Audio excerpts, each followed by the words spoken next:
Olá, devotos da Escola com Harmonia. Estamos em mais um encontro e nós vamos dar continuidade nesse encontro do que nós estamos descrevendo nos encontros anteriores. São 2 encontros antes desse aqui. Se você não os viu, veja, para que você tenha a sequência correta do assunto que nós estamos compartilhando. Pessoal, então no nosso encontro passado, nós estávamos falando, dos níveis, dos graus de pátio externo, de escola mística, de escola iniciática, escola gnóstica e de pátio interno. E nós estamos desenrolando esse assunto, aprofundando esse assunto, bem como graus, da escola.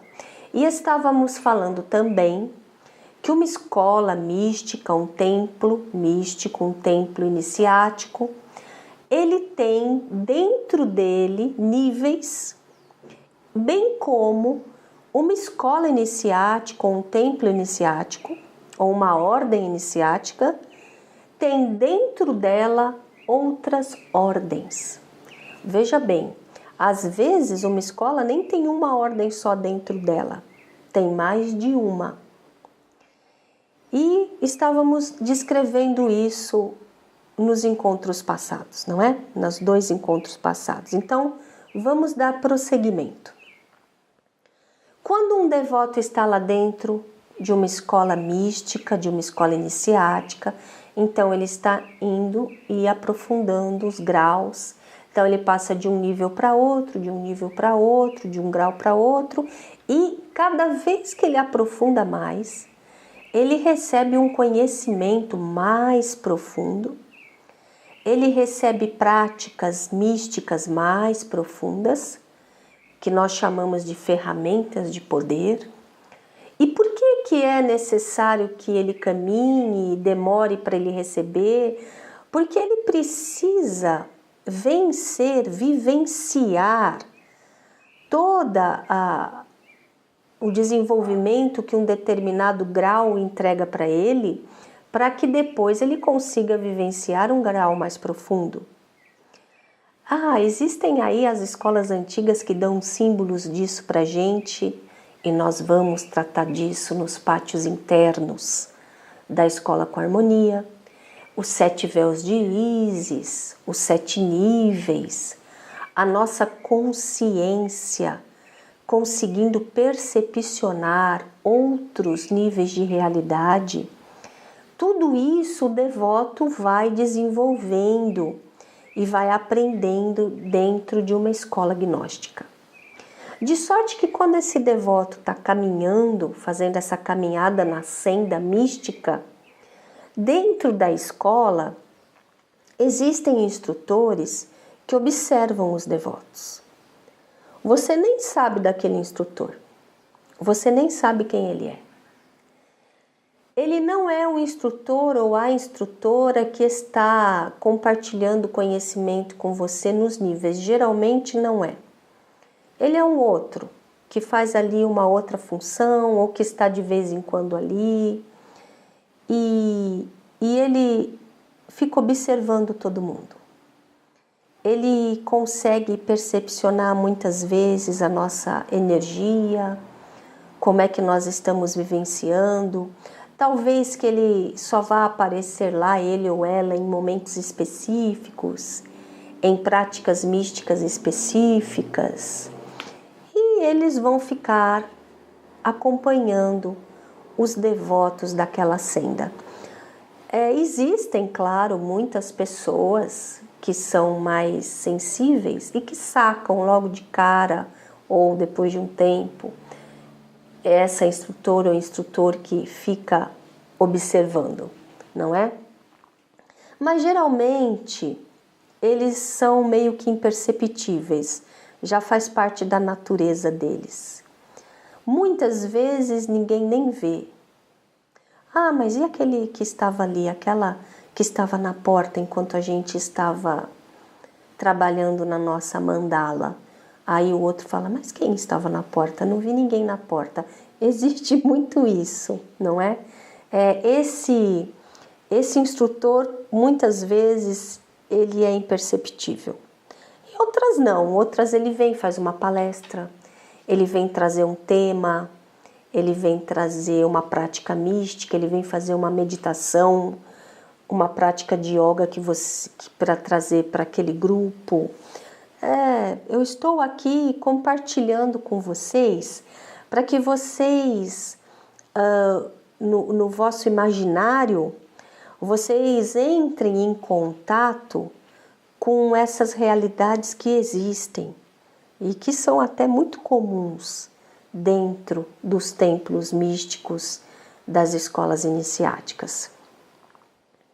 Geralmente, esses instrutores, eles ficam acompanhando os devotos justamente porque eles vão percepcionar os devotos que poderão vir a fazer parte do núcleo da escola, de uma escola que guarda um legado muito importante e que precisa dos seus continuadores, dos guardiães que vão ser os continuadores do exercício daquele legado.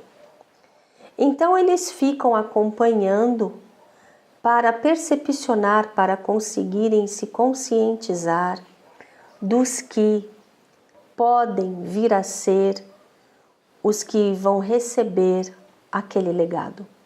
Esses instrutores, eles não ficam somente dentro da escola, como eles também fazem parte da vida social, eles são pessoas comuns, eles são empresários, eles trabalham, eles têm funções sociais, eles são pessoas comuns, só que eles têm aí uma conexão, uma irmandade, uma ligação com um conhecimento muito superior.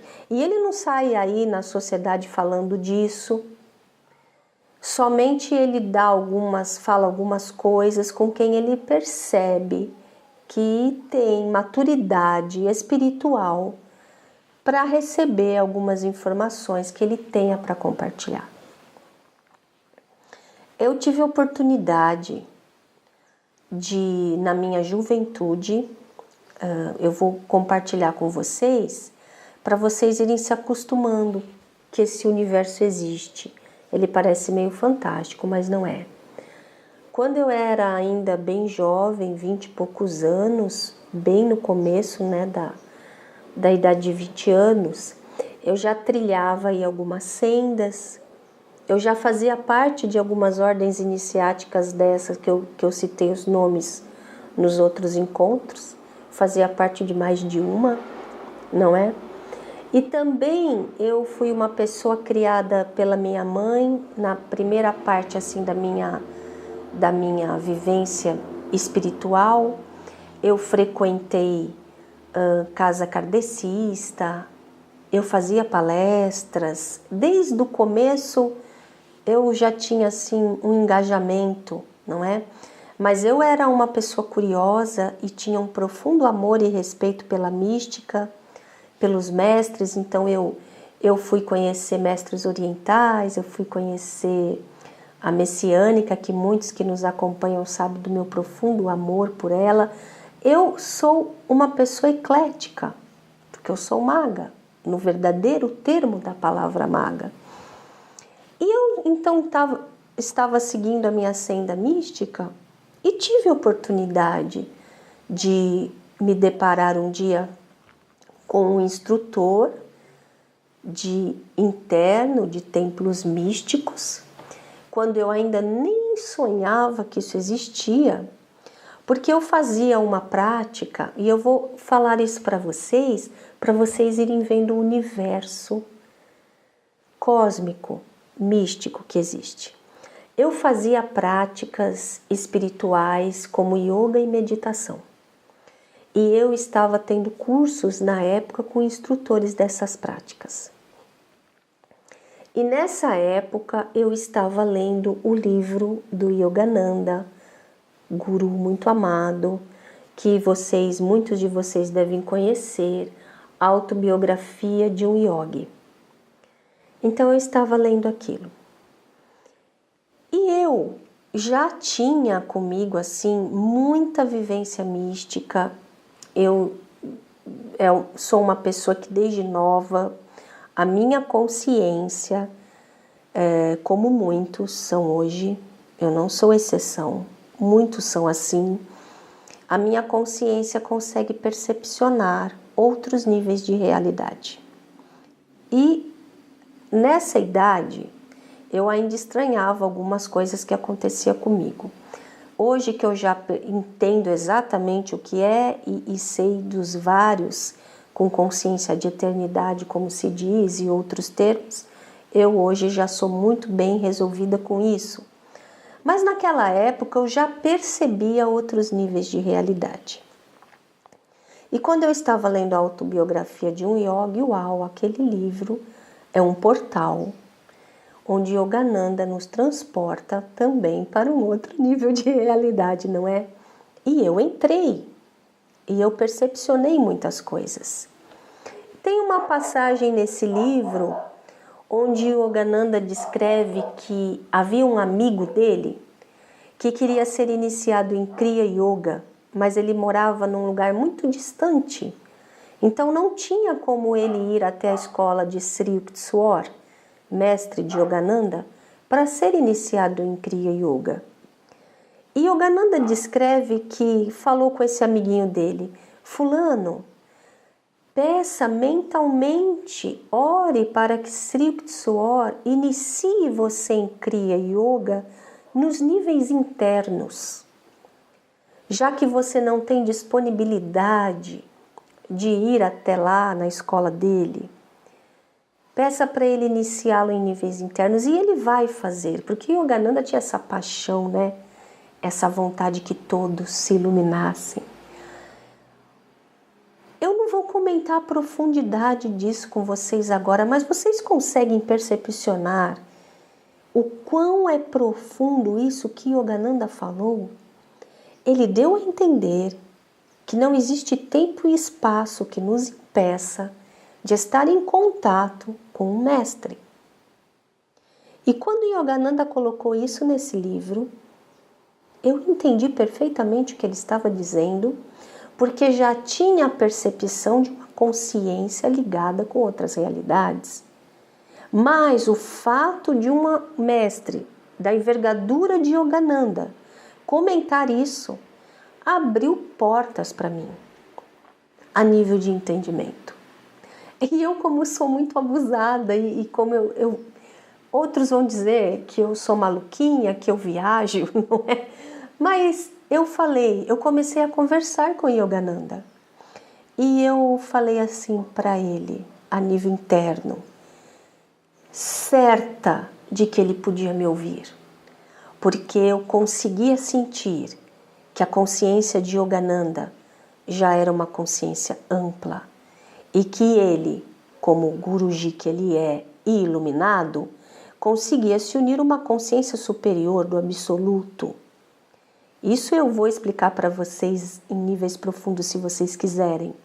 E se ele conseguia projetar a consciência dele para um patamar de consciência superior, com certeza ele perceberia todos os que estivessem falando com ele. Então eu não me fiz de rogada e eu falava com Yogananda todos os dias.